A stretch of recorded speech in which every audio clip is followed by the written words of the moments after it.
I knew they'd eventually realize you were worthless. Patricia's shrill voice was the first thing that greeted Zoe as she stepped into her own apartment. The scent of another woman's cheap perfume assaulted her senses, a blatant violation. The scene before her was like a staged play. Patricia as the judge, Chloe as the victor, and Jerome, her husband, as the executioner. Zoe stood frozen, her handbag slipping from her shoulder and landing on the floor with a dry thud. All eyes fell on her, but hers were only for Jerome, her heart hammering with a painful beat of anticipation. He didn't disappoint. He stepped forward, his face devoid of emotion. "She's not just useless," he said, his voice as cold as ice, speaking to his mother but with his eyes locked on Zoe. "She's a mistake that I'm correcting." And in that moment, as her heart threatened to shatter into 1,000 pieces, another feeling rose. Not pain, but freedom. They had just handed her the most powerful weapon of all, nothing left to lose.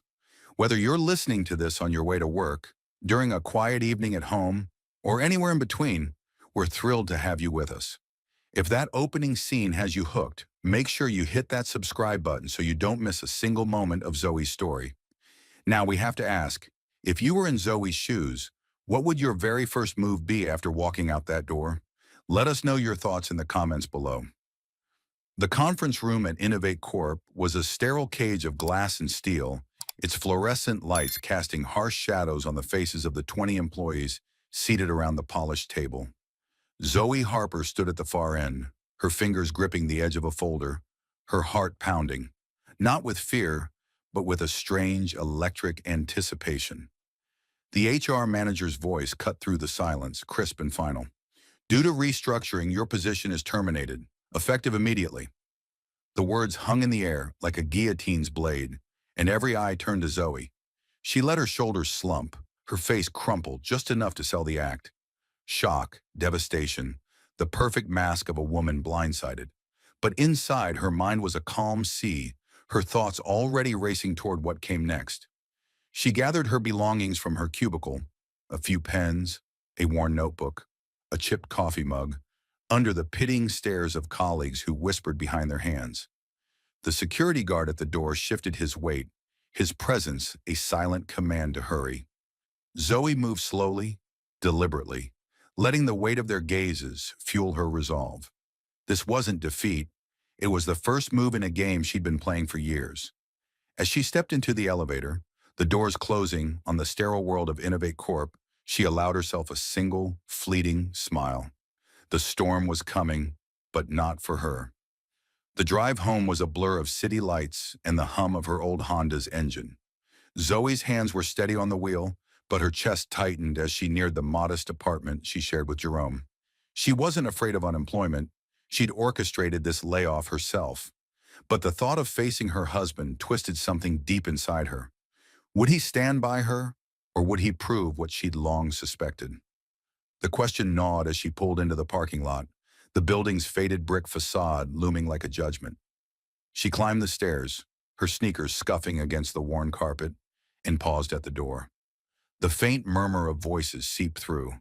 Patricia's sharp tone, another voice, softer, laced with a laugh. Zoe's stomach churned. She turned the key and pushed the door open. The familiar scent of lavender air freshener mingling with something new, something cloying, like cheap perfume. Patricia stood in the living room, arms crossed, her lips twisted into a sneer that could curdle milk. Beside her, perched on the edge of the couch, was Chloe, her blonde hair catching the lamplight, her red lipstick a stark slash against her smirk. Zoe froze, the scene a punch to her gut. "Well, look who's home early," Patricia said, her voice dripping with venom. "I knew they'd figure out you're useless. My son deserves someone who can keep up, not drag him down." Zoe's gaze flicked to Jerome, standing near the kitchen doorway, his arms folded, his expression unreadable. She waited, her breath shallow, hoping for a flicker of the man she'd married 5 years ago, the one who'd once looked at her like she was his world. "Jerome?" Her voice was soft, a plea disguised as a question. He stepped forward, his jaw tight, and pulled a folded document from his pocket. "Mom's right," he said, his tone cold as winter asphalt. "5 years, Zoe, And what have you done but cling to my success? Chloe's the kind of woman who'll take me higher. He tossed the divorce papers onto the coffee table, the sound a dull thud in the quiet room. Pack your stuff and get out. I want you gone by tonight. The words hit like a physical blow, each syllable a shard of glass. Chloe's giggle sliced through the tension, her hand brushing Jerome's arm as if claiming him. "Oh, honey, don't be too harsh," she said, her voice mock sweet. "It's not her fault she couldn't keep up." Zoe stood rooted, her eyes locked on Jerome. She searched his face for regret, for anything that might betray the man she'd once loved. But there was nothing, just a smug certainty, as if he'd already rewritten their history to cast her as the failure. The air grew thick, suffocating, and for a moment she considered shattering their illusion right then, spilling the truth that would burn their world to ash. But no, not yet. Timing was everything. She turned to the small table by the door, where a wooden box sat, its surface worn smooth by years of touch. Inside were her keepsakes, a USB drive holding the original code for Ether, the software that powered Innovate Corp's empire, and a letter from her grandmother, the woman who'd taught her to dream bigger than anyone's expectations. Zoe lifted the box, its weight grounding her, a reminder of who she was beneath the mask she'd worn for years. "You heard him!" Patricia snapped, stepping closer, her eyes glinting with triumph. "Don't make this harder than it needs to be. You never belonged here." Zoe met her gaze, her own eyes steady, unflinching. "You're right," she said quietly, her voice carrying a calm that made Patricia falter for a split second. "I don't belong here." She tucked the box under her arm and walked to the door, her steps deliberate, each one a silent promise.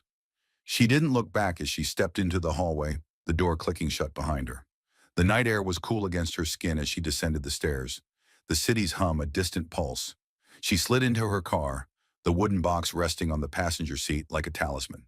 Her fingers brushed its lid, and she let out a slow breath, the weight of Jerome's betrayal settling into something else. Clarity. She'd given him everything. The apartment, the car, the lifestyle he thought he'd earned. All of it, funded by her genius, hidden behind a trust he'd never questioned. And now he'd thrown it away, thinking he could replace her with someone like Chloe. Zoe started the engine, her lips curving into a faint, dangerous smile. She wasn't the one who'd lost everything tonight. Jerome and Patricia didn't know it yet, but the ground beneath them was already crumbling. As she pulled onto the highway, the city lights blurring past, she dialed a number she knew by heart. "Isabel," she said when the call connected, her voice steady as steel. "It's time." The line crackled with Isabel's laugh, sharp and knowing. "About damn time. I've got the wine ready. Let's burn it all down." Zoe's smile widened, her eyes fixed on the road ahead. The storm she'd unleashed wasn't just for her. It was for every moment she'd been underestimated, every time she'd swallowed her pride to play small. Tonight she'd walked away from a life that never fit her. Tomorrow she'd show them who she really was. The city's skyline glittered like a promise as Zoe Harper's Honda wound through the downtown streets, the wooden box still resting on the passenger seat. The sting of Jerome's betrayal lingered.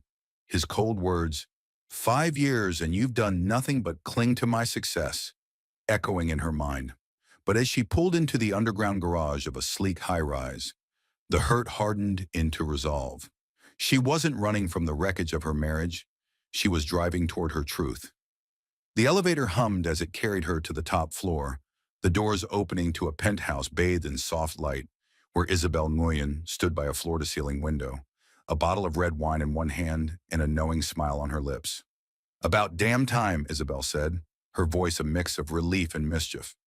She poured 2 glasses, the wine catching the city's glow as she handed one to Zoe. "So how'd it feel to walk out of that snake pit?" Zoe set the wooden box on the glass coffee table and sank into a leather chair, her fingers brushing the stem of the glass. "Like shedding a skin that never fit." She took a sip, the wine's warmth steadying her. "Jerome served me divorce papers. Patricia called me useless. And Chloe was practically sitting in his lap." Isabel's eyes narrowed, her smile sharpening. "They really think they've won, don't they?" She leaned forward, elbows on her knees. Tell me you're ready to show them who's been holding up their world. Zoe's gaze drifted to the box, its worn edges a tether to her past. Inside was the USB drive with Ether's original code, her creation, the software that powered 90% of Innovate Corp's revenue, and her grandmother's letter, its words a quiet fire in her chest. Dream bigger than their doubts.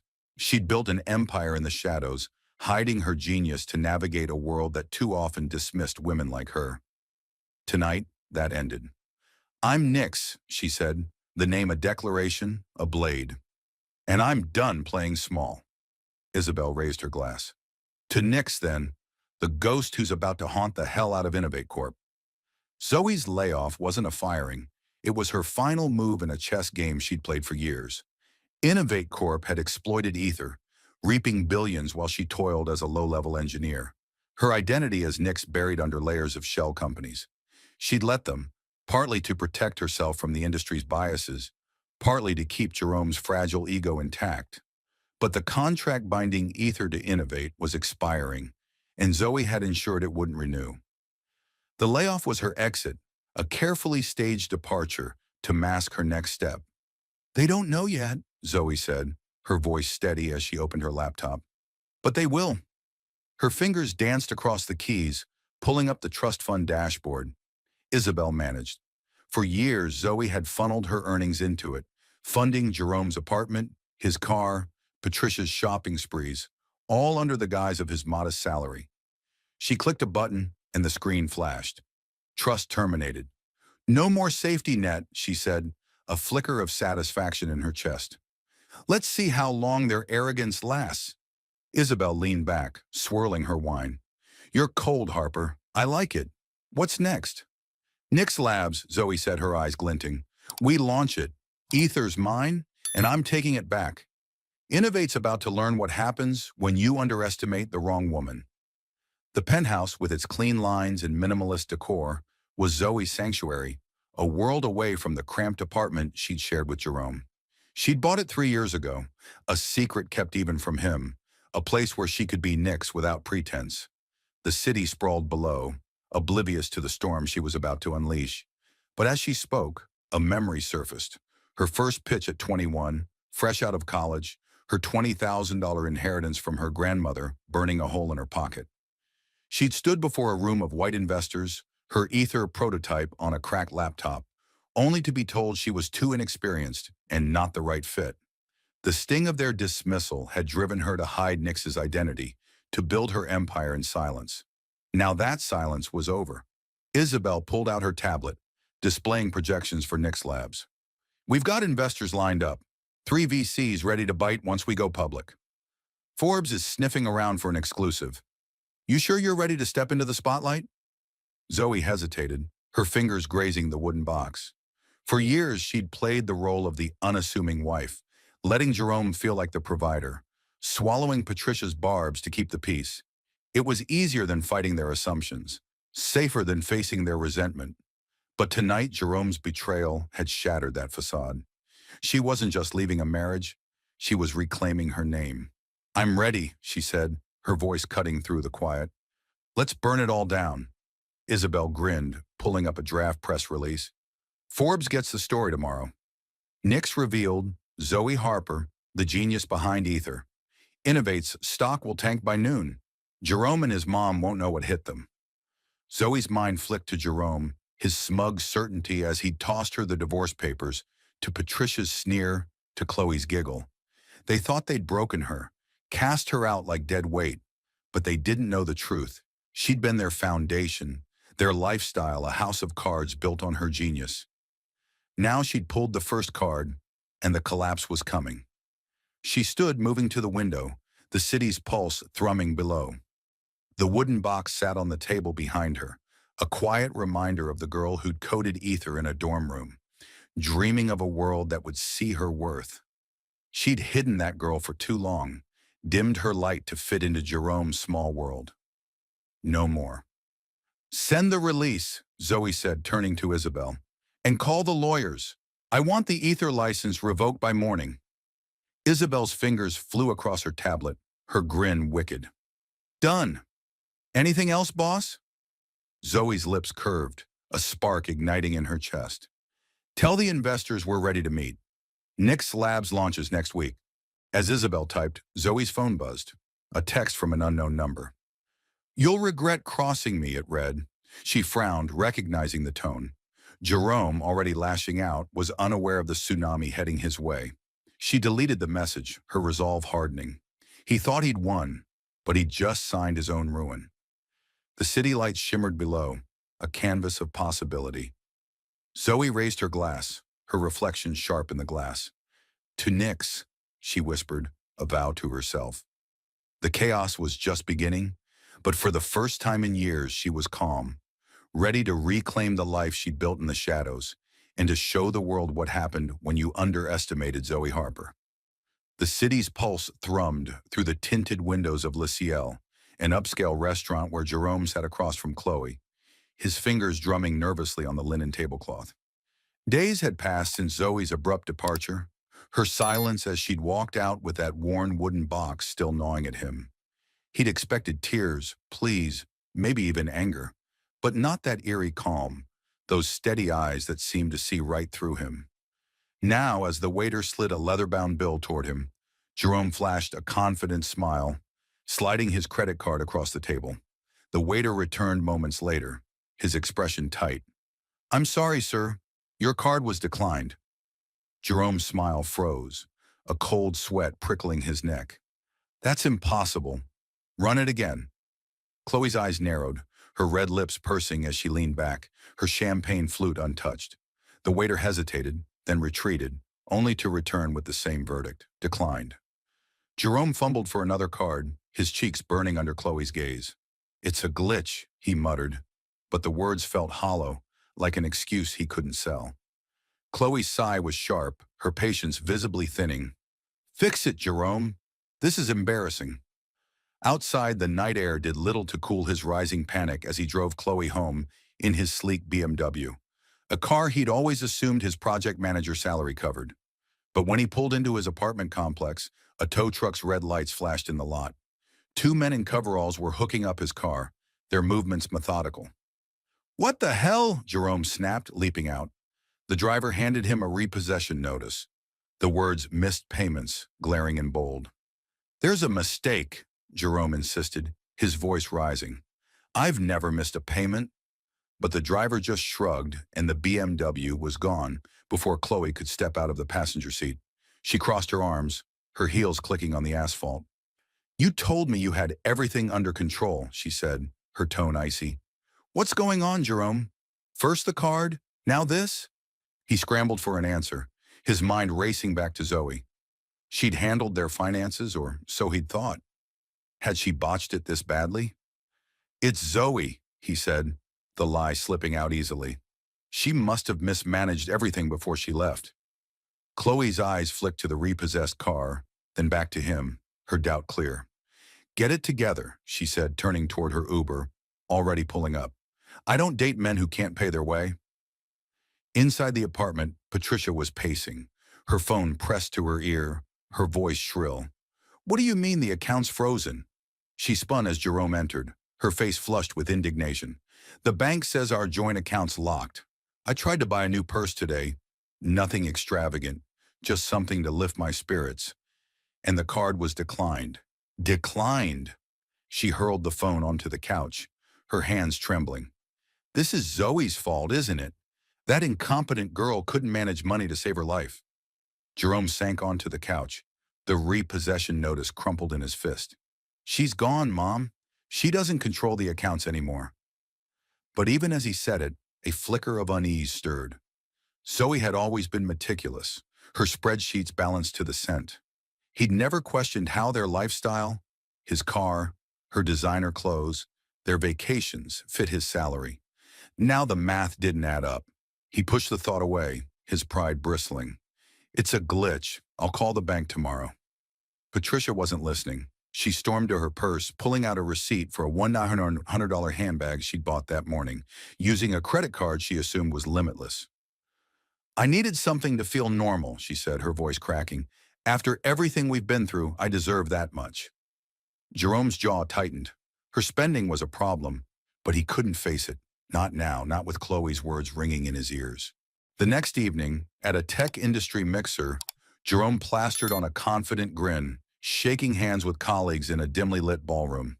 He needed to network, to secure his position at Innovate Corp, especially with rumors of budget cuts swirling.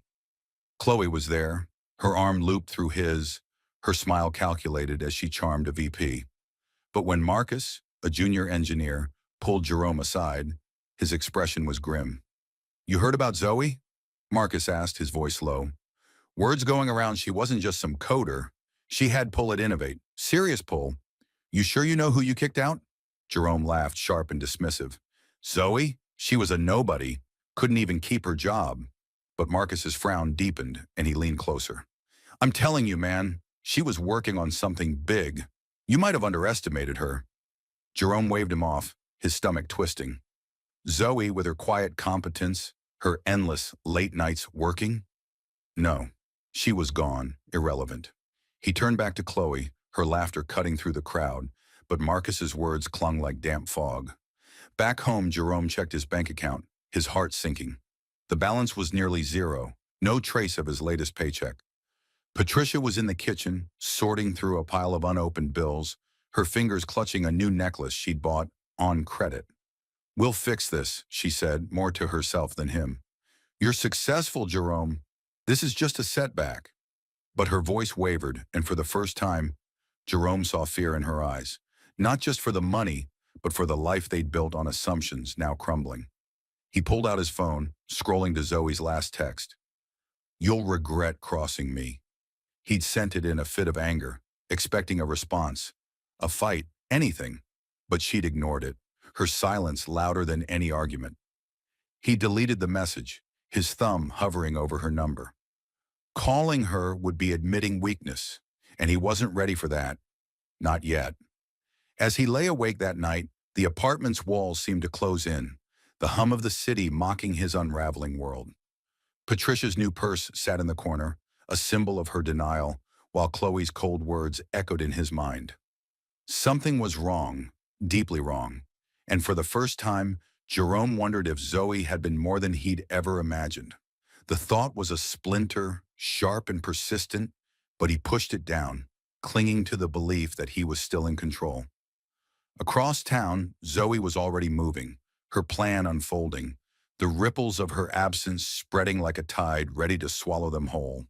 The morning sun sliced through the blinds of Jerome's apartment, casting sharp lines across the clutter of unpaid bills, and Patricia's latest impulse purchase, a gaudy gold bracelet that glinted mockingly on the coffee table.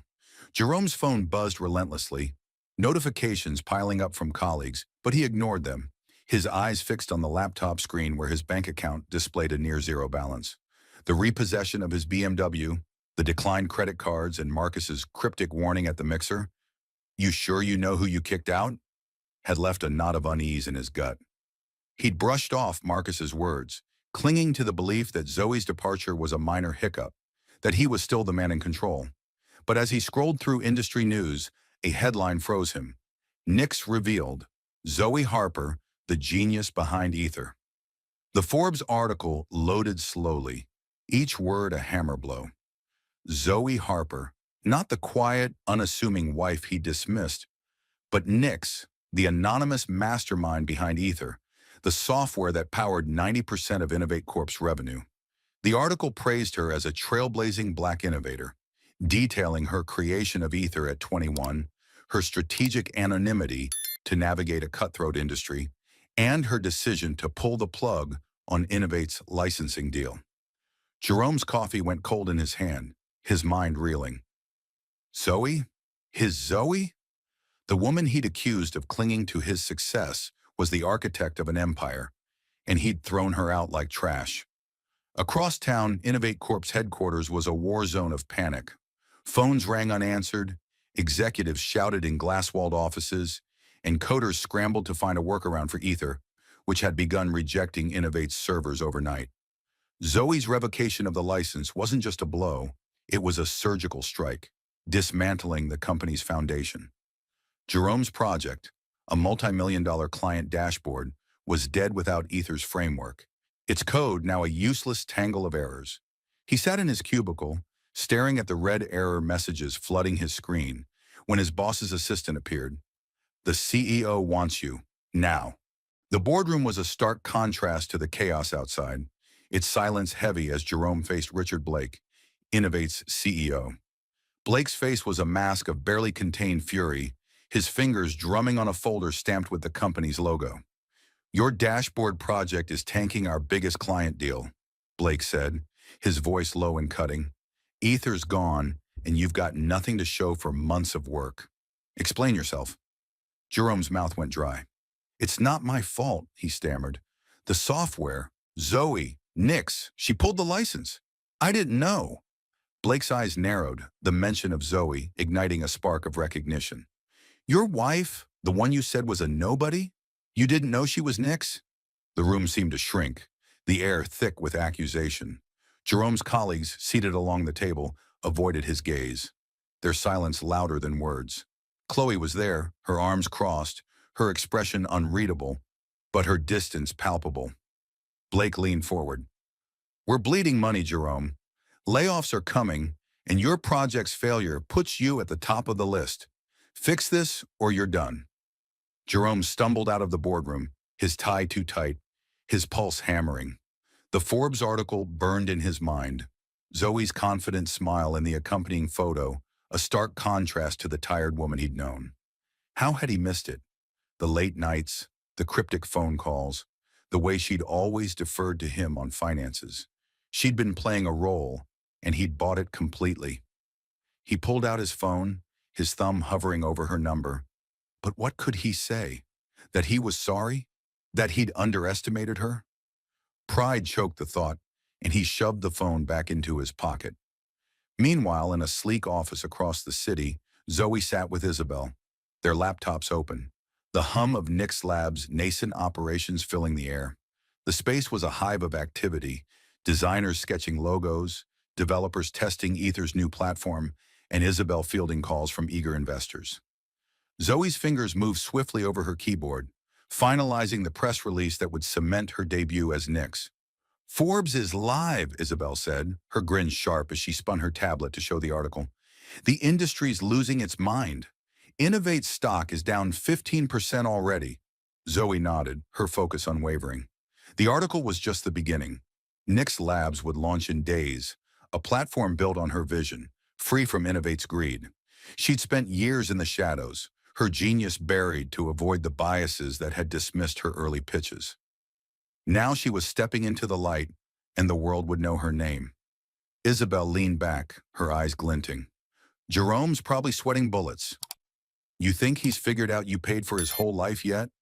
Zoe's lips twitched, a flicker of satisfaction. He will soon. She'd funded his car, his apartment, Patricia's endless shopping, all through a trust Isabel managed, disguised as his salary. Terminating it had been like flipping a switch, and the ripples were spreading. She glanced at the wooden box on her desk, its presence a quiet anchor. Inside, her grandmother's letter urged her to dream bigger, and she was finally listening. Back at Innovate, Jerome tried to salvage his project, his desperation mounting as error codes multiplied. Chloe brushed past him in the hallway, her perfume sharp, her eyes avoiding his. Busy day, she muttered, her tone clipped, already pulling away.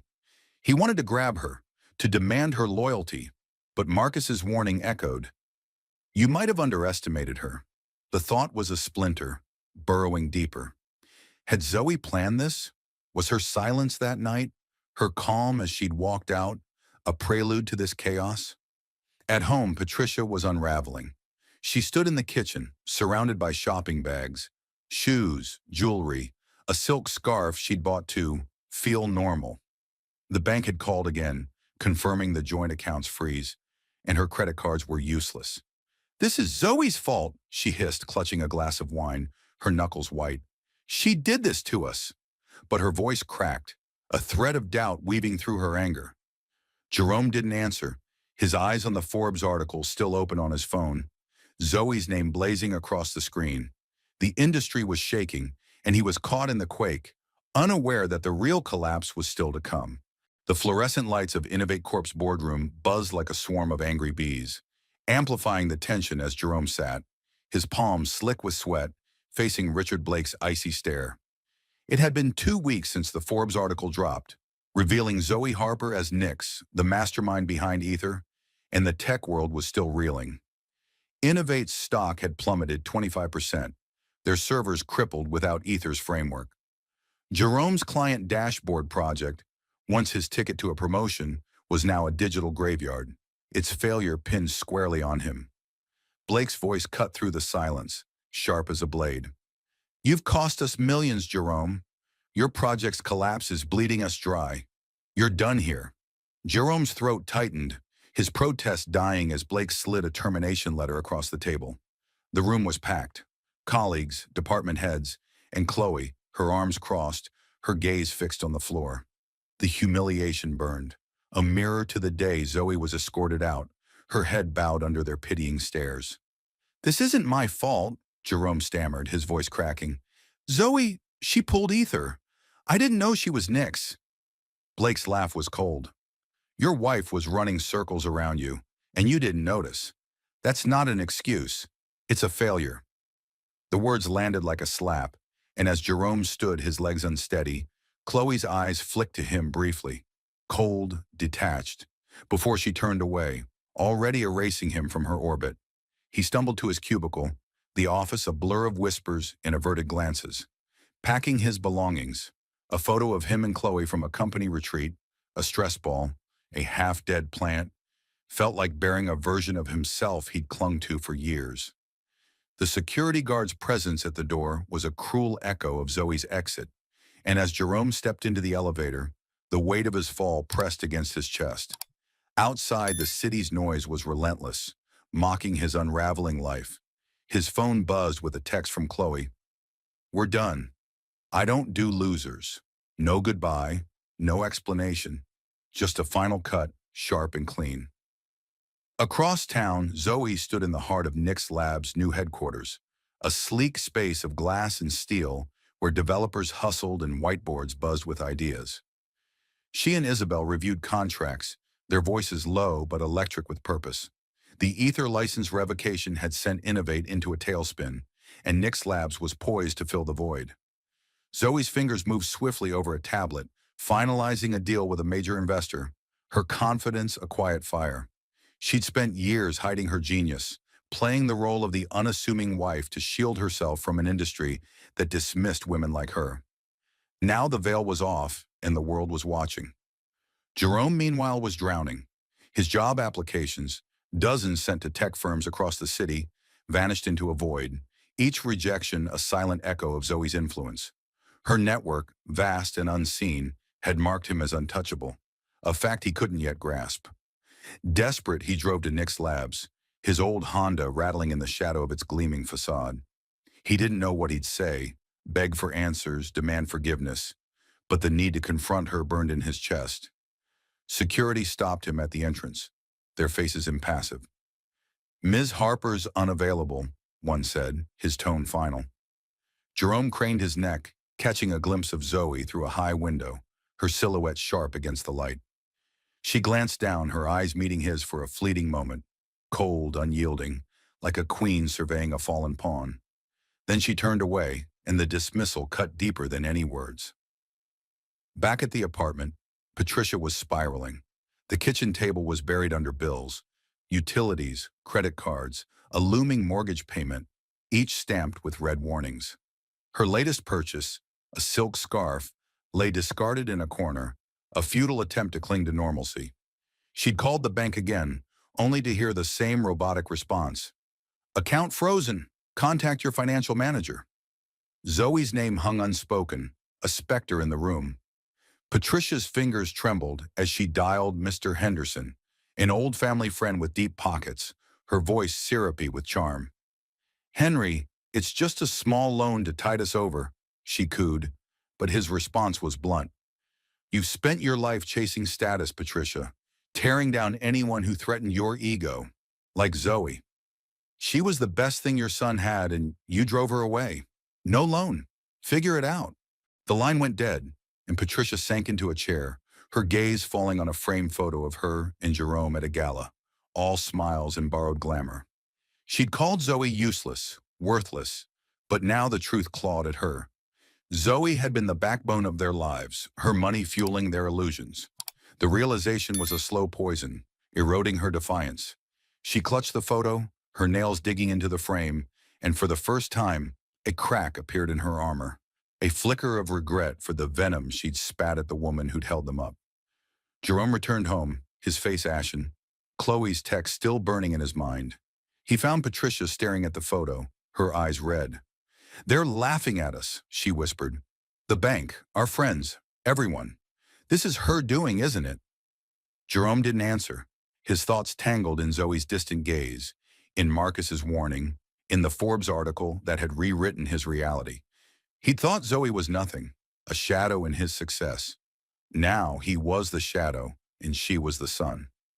As night fell, Jerome sat alone, scrolling through job boards, each click a reminder of his shrinking options. Patricia's scarf lay in the corner, a symbol of their denial, now unraveling. Across town, Zoe was building her vision, taking shape in Nick's Labs' hum of creation. The industry was shaking, and Jerome was caught in the tremors, his pride crumbling under the weight of a truth he couldn't escape. Zoe Harper was no longer his to underestimate.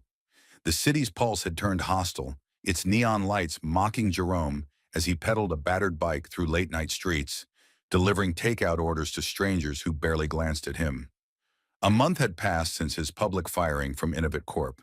The sting of Richard Blake's words, "You're done here," still raw, amplified by Zoe's cold gaze from Nick's Labs' window. His job applications, once sent with a flicker of hope, now vanished into silence, each rejection a whisper of Zoe's unseen influence. The tech industry had closed its doors, his name blacklisted in ways he couldn't fathom. His old Honda, now his only transport, sat unused, its gas tank empty, a relic of a life he'd thought he'd earned. Chloe's final text, "I don't do losers," burned in his memory, her social media now a gallery of her new life with a wealthy investor, each post a knife in his pride. Jerome's apartment, once a showcase of success, was a mausoleum of unpaid bills and fading luxuries. Patricia's latest purchase, a pair of designer earrings, sat unopened on the kitchen counter, bought with a credit card already maxed out. She stood by the sink, her hands shaking as she clutched a disconnect notice from the electric company.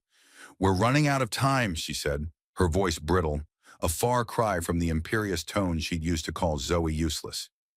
"The bank called again. They're threatening foreclosure." Jerome didn't meet her eyes, his fingers tightening around a delivery receipt. "I'm working, Mom. It's not enough." The words tasted like ash, his delivery job barely covering food, let alone the mounting debts. Patricia's desperation drove her to Mr. Henderson's office, a last-ditch plea to the family friend who'd rebuffed her weeks ago. The oak-paneled room smelled of old money, but Henderson's face was stone. "You built your life on appearances, Patricia," he said, leaning back in his leather chair. "You tore down Zoe because she threatened your fragile ego. She was funding your entire existence, your purses, your jewelry, your son's car, and you called her worthless. Now you're drowning, and you expect me to throw you a rope?" Patricia's cheeks burned, her usual charm useless. "I didn't know," she whispered, but Henderson's gaze didn't soften. "You didn't want to know. No loan. Learn to live with the truth." She left, clutching her purse, the weight of his words heavier than any debt. Back at the apartment, Patricia sank onto the couch, her eyes falling on a photo of her and Jerome at a long-ago gala, their smiles artificial even then. She'd spent years convincing herself Zoe was beneath them, a nobody dragging her son down. Now the truth was a mirror she couldn't escape. Zoe had been their lifeline, her money propping up their illusions. The realization cracked something inside her, a flicker of regret for the venom she'd spat, for the glee she'd taken in Zoe's pain. She touched the photo, her fingers trembling, and for the first time, she wondered if she'd been the worthless one all along. Jerome, meanwhile, pedaled through the city, his breath visible in the cold night air. His phone buzzed with another rejection email, this one from a startup he'd once considered beneath him. The irony was bitter. He, the man who dismissed Zoe as a failure, was now begging for scraps. At a red light, he overheard two tech bros at a cafe, their voices carrying. "Nick's Labs is killing it," one said. "Zoe Harper's a genius. Innovate's done without her." Jerome's chest tightened. The name Zoe Harper, a wound he couldn't close. He'd thought he'd known her, but she'd been a stranger, a titan hiding in plain sight.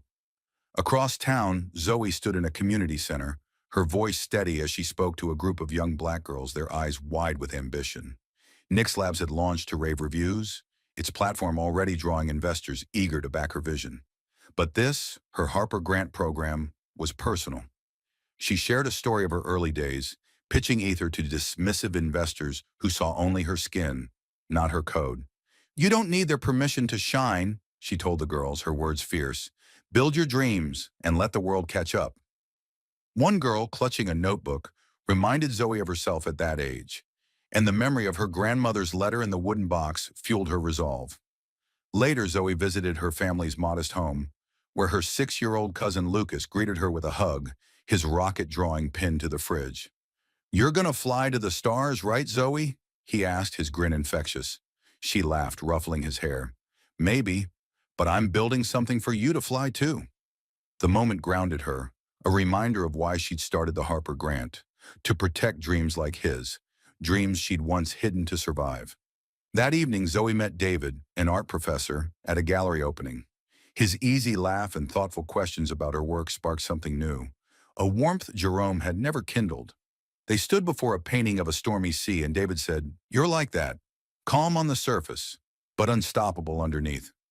Zoe smiled, her guard softening. For the first time in years, she felt seen, not for her money or her code, but for her spirit. Back in the apartment, Jerome collapsed onto the couch, his delivery bag at his feet. Patricia sat across from him, the gala photo in her lap. "We were wrong about her," she said, her voice barely audible. "She was everything, and we threw her away." Jerome didn't respond, his eyes on his phone, where a job board glowed with no new opportunities. Zoe's shadow loomed larger than ever, her success a mirror to their shallowness, and the cost of their choices was only beginning to dawn. The city's dawn was a quiet rebellion, its soft light filtering through the community center's windows where Zoe Harper stood, her voice steady and fierce. 6 weeks had passed since Nick's Labs' launch, a meteor strike in the tech world that left Innovate Corp's ruins smoldering. The Harper Grant, her initiative to mentor young black girls in tech, was her heart's work, and today she faced a room of eager faces, their notebooks open, their dreams palpable. "They'll tell you you're not enough," she said, her words cutting through the morning's hush.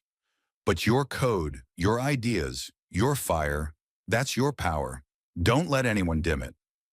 A girl in the front row, clutching a laptop, nodded fiercely, and Zoe saw herself in her, young, hungry, and underestimated. The memory of her grandmother's letter, tucked in the wooden box, urged her forward. Dream bigger than their doubts. Across town, Jerome pedaled through the city's early chill, his delivery bag slung across his back, the weight of his fall heavier than the takeout orders he carried. Patricia's words from the night before, "We were wrong about her," echoed in his mind, a truth he couldn't shake. His life, once a polished facade of success, was now a grind of 12-hour shifts and rejection emails. Chloe's public betrayal, her social media post branding him a loser, had stripped away his pride, leaving only the raw sting of his mistakes. He dismissed Zoe as nothing, but her shadow loomed everywhere. On billboards and tech blogs, in the whispers of colleagues who'd once called him friend. At a delivery stop, Jerome overheard two coders at a cafe, their laptops glowing with Nick's Labs logo. "Zoe Harper's untouchable," one said. "She built Ether from scratch and buried Innovate in weeks."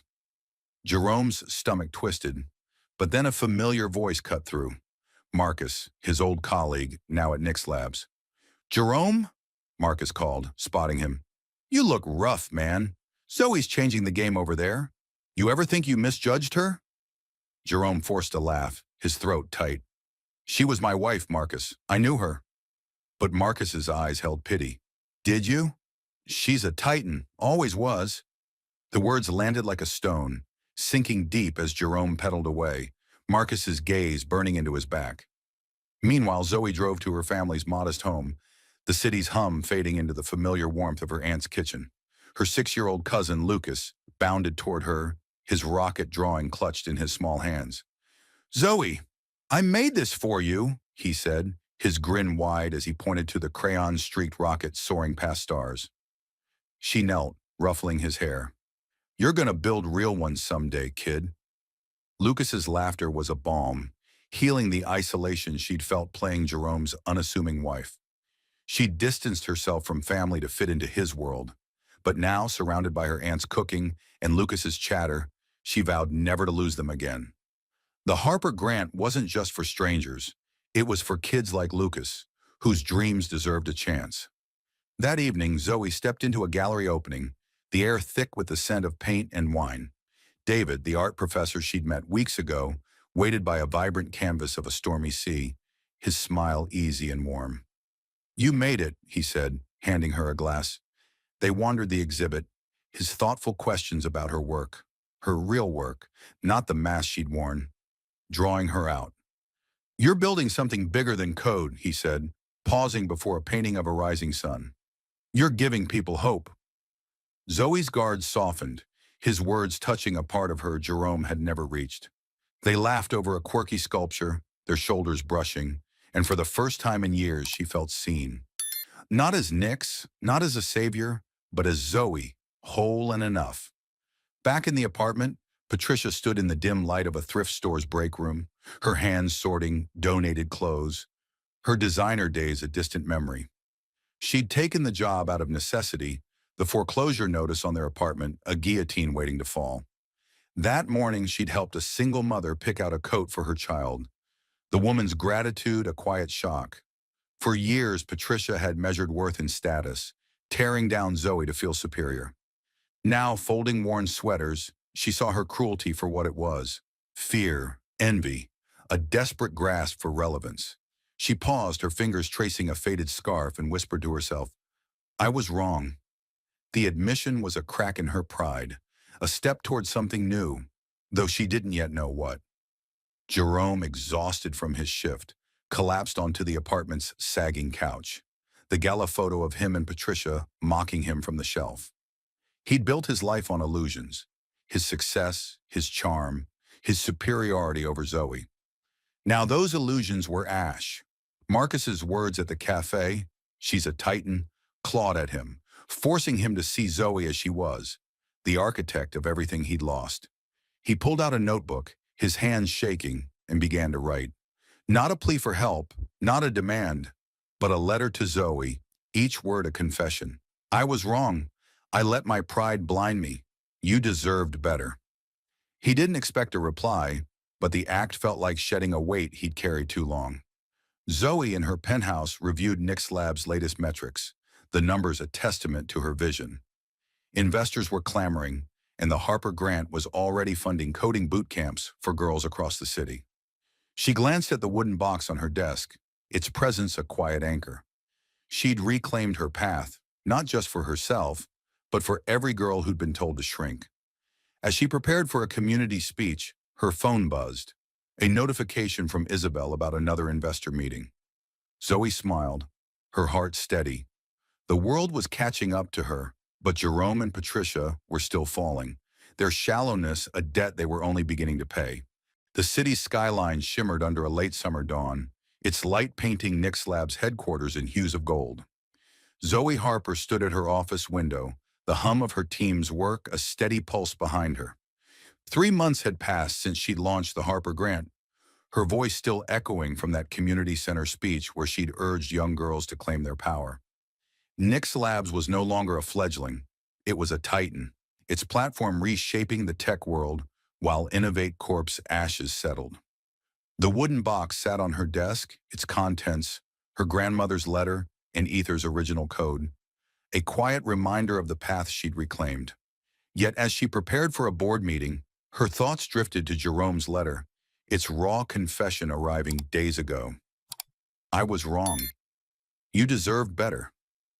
The words stirred something in her, not forgiveness yet, but a spark of possibility. Across town, Jerome leaned against a graffiti-streaked wall, catching his breath after a delivery run, his bike propped beside him. The city's noise was relentless, but it couldn't drown out the weight of his notebook, tucked in his bag, where he'd poured out his regret to Zoe. Marcus's words at the cafe, "She's a titan," had haunted him, forcing him to see the man he'd been. Arrogant, blind, a fool who'd dismissed the woman who'd held up his world. His delivery job was grueling, but it was honest, a stark contrast to the illusions he'd lived. His phone buzzed, a job board notification, one he'd almost ignored until he saw the sender. The Harper Grant, offering a spot in a tech training program. His heart skipped, Zoe's name a shadow behind the offer, though he had no proof. Patricia, meanwhile, sorted clothes in the thrift store's dim back room, her fingers brushing over a child's jacket. Her shift the previous day, helping a mother find shoes for her son, had left her raw, the woman's quiet gratitude cracking the shell of her pride. She'd spent years tearing down Zoe, convinced her son deserved better, but the truth had unraveled her. Zoe's money had funded their lives, her genius propping up their charade. The gala photo, once a shrine to their status, was gone, replaced by a simple mirror that reflected a woman learning to face herself. She'd whispered her regret to the empty store, vowing to be more than the envy that had defined her. Jerome enrolled in the training program, his first day a blur of code and second chances. The instructor, a sharp-eyed woman, mentioned Harper Grant's mission to lift those who'd fallen. Jerome's chest tightened. Zoe's hand was in this, subtle but undeniable. He didn't dare hope for forgiveness, but the program was a lifeline, a chance to rebuild without leaning on her shadow. He studied late into the night, his fingers clumsy on the keyboard, but each line of code felt like a step away from the man who'd betrayed her. Zoe sat in her penthouse that evening, the city's lights a canvas below. She'd read Jerome's letter again, its sincerity cutting through her armor. It wasn't an apology that begged for pity, it was a confession, raw and unadorned. She'd built Nick's labs in the Harper Grant to prove her worth, not to destroy him. But his fall had been inevitable. Now, through her program, she'd offered a path forward, not for him or Patricia, but because her grandmother's words, "Dream bigger than their doubts," meant giving others the chance she'd fought for. She typed a brief email to Jerome. "Everyone deserves a second chance. Use it wisely." She hit send, her heart steady, the act a nod to the woman who taught her forgiveness was strength. At her family's home, Zoe knelt beside Lucas, her 6-year-old cousin, as he showed her a new drawing, a star-filled sky with a rocket soaring. "That's you," he said, pointing to a stick figure in the cockpit. "You're flying high," Zoe laughed, taping the drawing to her fridge, its colors a beacon of hope. Lucas's dreams, untainted by the world's biases, were why she'd started the Harper Grant, why she'd fought to reclaim her path. Her aunt watched from the kitchen, pride in her eyes. "You're home, Zoe," she said softly, and Zoe nodded, the isolation of her years with Jerome fading like a bad dream. Later, Zoe walked along the beach with David, the art professor whose quiet strength had become her anchor. The waves whispered against the shore, and he took her hand, his touch warm. "You've built something incredible," he said, his eyes on the horizon. "Not just Nick's labs, but a legacy." Zoe smiled, her heart light. David saw her, her mind, her fire, not the empire she'd built or the pain she'd overcome. Their footsteps mingled in the sand, a new path unfolding, free from the shadows of her past. Jerome, back at his cramped studio, sat at a folding table, a certificate from the training program in his hands. He'd landed a junior coding job, modest but stable, his first step toward a life he could call his own. Patricia joined him for dinner, a simple meal of takeout, her thrift store uniform a badge of her own quiet change. They spoke of small victories, her promotion to cashier, his first paycheck, and for the first time, their conversation held no blame, only the tentative hope of rebuilding. Lucas's drawing, sent to Zoe via her aunt, lay on her desk, its stars a mirror to the dawn breaking over her life. Zoe had won, not by destroying them, but by rising above, her legacy a testament to resilience and the power of second chances. As the sun rises on Zoe Harper's new dawn, Her journey from betrayal to triumph leaves us with a powerful reminder. Our worth is not defined by others' doubts, but by the strength we find within. What did Zoe's story spark in you? How do you see resilience and redemption playing out in your own life? Share your thoughts. I'd love to hear them. Thank you for joining me in this tale of courage and second chances. Until we meet again, keep dreaming bigger than the doubts.